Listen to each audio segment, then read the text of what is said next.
कोकणातील प्रत्येक अपडेट जाणून घेण्यासाठी आजच माझे कोकणच्या सोशल मीडिया प्लॅटफॉर्मला लाईक, फॉलो आणि सबस्क्राईब करा.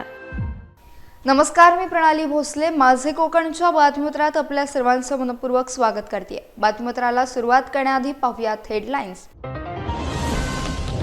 नवी मुंबई विमानतळावर ऐतिहासिक क्षण. पहिले व्यावसायिक विमान उतरणार. 25 डिसेंबरला बेंगळुरूहून आगमन. प्रवाशांना मिळणार सोयीस्कर सेवा. रत्नागिरी शहरात बिबट्याची दहशत. वन विभागाकडून परिसराची पाहणी सुरू.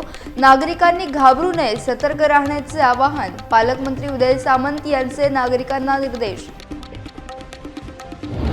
लोटे MIDC केमिकल इश्यूवर चौकशी सुरू. अडचण असेल तर सर्वांनी एकत्र येऊन विरोध करणार. पर्यावरणाच्या प्रश्नावर तडजोड करणार नाही, आमदार भास्कर जाधव यांनी दिली माहिती. आणि मुंबई पालिकेसाठी ठाकरे सेना मनसे युतीचे संकेत.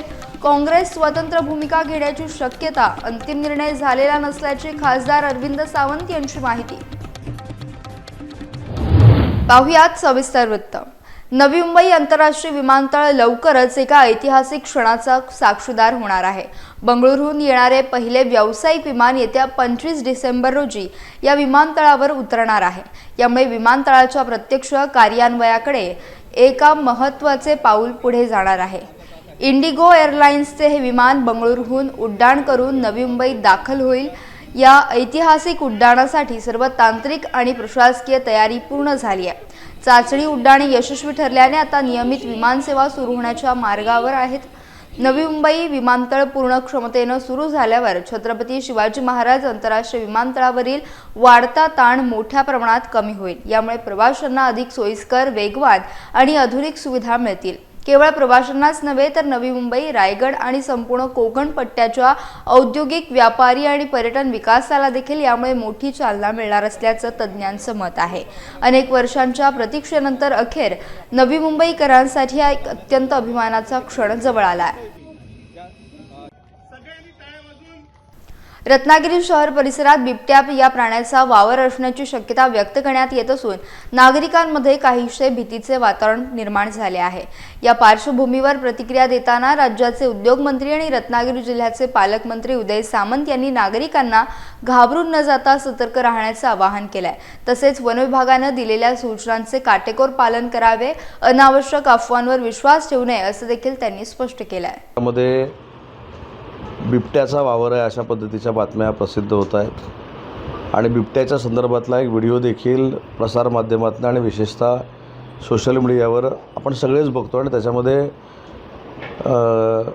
पूर्ण रत्नागिरी शहरामध्ये घबराट निर्माण झालेले असं देखील सोशल मीडियावर आपण सगळ्यांनी वाचलं आहे आणि तो व्हिडिओ देखील बघितला आहे. तर या संदर्भामध्ये दुपारी मी वन खात्याचे अधिकारी, पोलीस अधिकारी, जिल्हाधिकारी अशी रत्नागिरी शहरामध्ये आचारसंहिता असल्यामुळं रत्नागिरी शहराच्या बाहेर ग्रामीण भागामध्ये बैठक घेतली आणि त्या बैठकीतनं काही महत्त्वाच्या गोष्टी ज्या आपल्यासमोर आलेल्या आहेत त्या मला आपल्यामार्फत रत्नागिरीकरांपर्यंत आणि विशेषतः घाबरलेल्या सगळ्या नागरिकांपर्यंत पोचवायच्या आहेत. परवा रात्री हा जेव्हा प्रसंग घडला, संदेश कनगुटकर नावाचे जे नागरिक आहेत त्यांच्या घरासमोर हा प्रसंग घडला, ते देखील बैठकीला उपस्थित होते आणि त्यांनी त्याच्यामध्ये असं नमूद केलं की रात्री 2 वाजताच्या सुमारास त्यांचा जो पाळीव कुत्रा आहे तो भुंकायला लागल्यानंतर त्यांनी जेव्हा पाहणी केली तर सकृतदर्शनी त्यांना काहीच दिसलं नाही आणि त्याच्यानंतर त्यांनी CC फुटेज जेव्हा तपासलं तरी तो जो व्हिडिओ व्हायरल झालेला आहे तो झूम करून त्यांनी रेकॉर्ड केलेला व्हिडिओ आहे. त्याच्यामुळे त्यांची शंका त्याच्यामध्ये अशी होती की तो बिबट्या आहे, बिबट्या सदृश्य प्राणी आहे, हे वन खात्यानं तपासावं आणि मग नागरिकांमध्ये तो बिबट्या आहे की काय आहे हे सांगावं. नागरिकांनी भयभीत होण्यापेक्षा ज्या इन्स्ट्रक्शन वन खात्यानं दिलेल्या आहेत त्या जर आपण फॉलो केल्या तर आपल्याला काही घाबरण्याचं कारण नाही. जर तो शहरामध्ये बिबट्या असेल किंवा त्या परिसरामध्ये असेल त्याला काही कालावधीतच आपण जेरबंद करू, पण सध्या परिस्थितीमध्ये नक्की तो प्राणी काय आहे, कुठचा आहे हे जरी त्याच्यावर दिसत असलं तरी तो बिबट्याच आहे किंवा वाघच आहे असं समजून सगळी यंत्रणा रत्नागिरी शहरामध्ये आजपासून लावायला आपण सुरुवात केलेली आहे, जी डिझास्टरच्या वेळी लावली जाते. म्हणजे आज आपण असा निर्णय घेतला आहे की तो बिबट्याच आहे आणि तो त्या 25 किलोमीटरच्या परिघामध्ये. लोटे MIDCतील केमिकल उद्योगांबाबत निर्माण झालेल्या वादावर ठाकरे गटाचे आमदार भास्कर जाधव यांनी स्पष्ट भूमिका मांडली आहे. या संपूर्ण प्रकरणाची सत्यता काय आहे हे तपासण्याचं काम तात्काळ सुरू करण्यात आलं असल्याचं त्यांनी सांगितलं. लोटे MIDCत नेमका कोणता उद्योग सुरू होणार आहे, त्याचा पर्यावरणावर आणि स्थानिक नागरिकांच्या आरोग्यावर काय परिणाम होऊ शकतो याची माहिती घेण्यासाठी संबंधित विभागाकडे सविस्तर माहिती मागवण्यात आल्याचं त्यांनी स्पष्ट केलं आहे. गेले 4-6 दिवस या प्रकल्पाबद्दल एक क्लिप फिरते, ही गोष्ट खरी आहे. वेगवेगळ्या ठिकाणी त्याच्याबद्दल लिखाण सुद्धा आलेलं आहे, परंतु त्या संदर्भामधली सत्यता काय आहे ती पडताळून बघण्याचं काम मी तात्काळ सुरू केलेलं आहे. मी संबंधित विभागाकडे या संदर्भामध्ये संपर्क साधलेला आहे आणि तशा प्रकारची जर अडचण असेल तर निश्चितपणे त्याला सर्वांनी मिळून विरोध करावाच आहे. सिंधुदुर्गातील राजकीय हालचालींवर प्रतिक्रिया देताना ठाकरे गटाचे आमदार भास्कर जाधव यांनी स्पष्ट आणि रोखठोक भूमिका मांडली आहे. ही बैठक वैभव नाईक यांनी बोलावली असल्यामुळे आम्ही उपस्थित राहिलोय असं त्यांनी स्पष्ट केलंय. यावेळी बोलताना विनायक राऊत यांची भूमिका नेमकी काय आहे, ते नाराज आहेत की समाधानी आहेत, याबाबत सध्या आपल्याला कोणतीही माहिती नसल्याचं भास्कर जाधव यांनी सांगितलंय. असं आहे की आम्ही जे आलो होतो ते कोर्टामध्ये तारखेला आम्ही आलो होतो. जे मागच्या वेळेला इथं आम्ही एक सभा घेतली होती, आमचे मित्र वैभव नाईक यांना ACBने जे नोटीस दिलं होतं अन्यायकारक, त्याच्या विरोधात सभा घेतली होती आणि त्या सभेमध्ये आमच्या बद्दल खोट्या नाट्या तक्रारी करण्यात आलेल्या होत्या आणि म्हणून त्या संधीचा फायदा घेऊन आजच्या तारखेचा आमचे मित्र वैभव नाईक यांनी आम्हाला बैठकीला बोलवलं, या सभेला बोलवलं. त्याचा फायदा निश्चितपणे उद्याच्या निवडणुकीला होईल आणि त्यांनी निवडून आलेले जे सदस्य आहेत नगरसेवक त्यांचा सत्कार ठेवला आणि समाजासमोर एक आदर्श ठेवला की तुमचं देखील अशाच पद्धतीनं कौतुक होईल, पक्षाकरता काम करा. असं आहे की आजची ही आपली बैठक असं काय नाही, जिल्हा कार्यकारिणीची एक सुंदर छोटी बैठक होती, सभा होती. याच्यामध्ये आपण फक्त जाहीर मार्गदर्शन केलंय, परंतु जिल्हा परिषद आणि पंचायत समिती जिंकण्याकरता बसावं लागतं. वेगवेगळ्या जिल्हा परिषद गट, पंचायत समिती गण वाईज तिथल्या कार्यकर्त्यांच्या भावना जाणून घ्याव्या लागतात.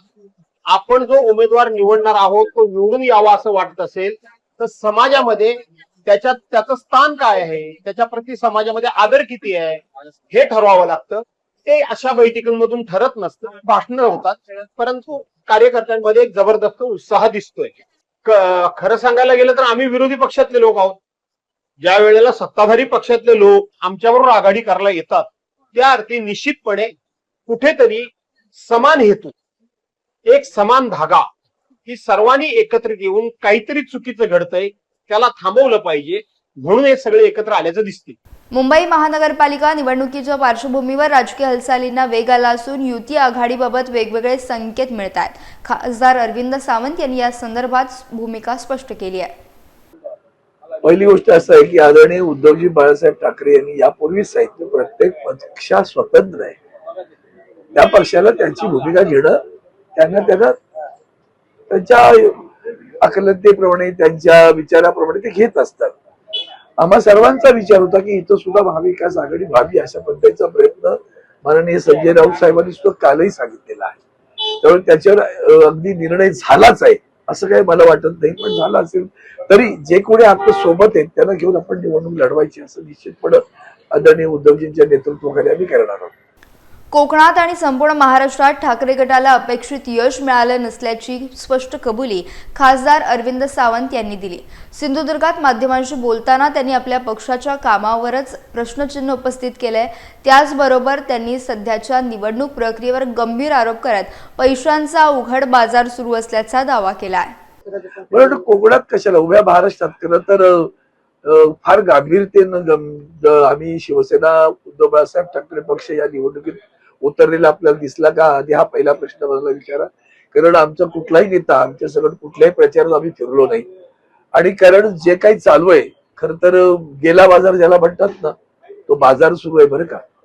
लोकशाही आहे का, तर तुमच्याच जिल्ह्यामध्ये त्यांच्याच नेतृत्वानं सत्ताधारी पक्षाच्याच आमदारांना पैशाचं वाटप कसं होतंय दाखवलं. एवढंच नव्हे तर त्यांनी भावही सांगून टाकला.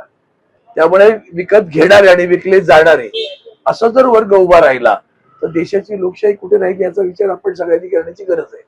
यासह बातमीपत्रात वेळ झाली इथेच थांबण्याची. भेटूयात नवीन बातमीपत्रासह. तोपर्यंत तुम्ही कुठेही जाऊ नका, पाहत रहा फक्त माझे कोकण.